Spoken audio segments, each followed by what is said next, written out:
আসসালামু আলাইকুম বন্ধুরা, সবাই কেমন আছেন? আশা করি সবাই ভালো আছেন। এই দেখতে পাচ্ছেন একটু আগে বৃষ্টি হয়েছে, আর বৃষ্টির পরে আকাশটা কেমন একটু মেঘলা মেঘলা, একটু অন্যরকম একটা আবহাওয়া। এই আবহাওয়াটা কিন্তু অনেক সুন্দর একটা আবহাওয়া, রোদ নেই, গরম নেই, বাতাস একটু বইতেছে, খুব সুন্দর।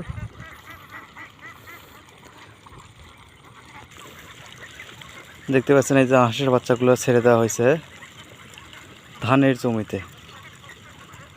ধানের গোড়া অনেক বড় বড় ছিল, একটা চাষ দেওয়া হয়েছে এগুলাতে। চাষ দেওয়ার পর এখন এই অবস্থা দেখতেই পাচ্ছেন। এই যে হাঁসের বাচ্চাগুলো খাচ্ছে। তো ঠিক আছে, সবাই ভালো থাকবেন, সুস্থ থাকবেন। আসসালামু আলাইকুম।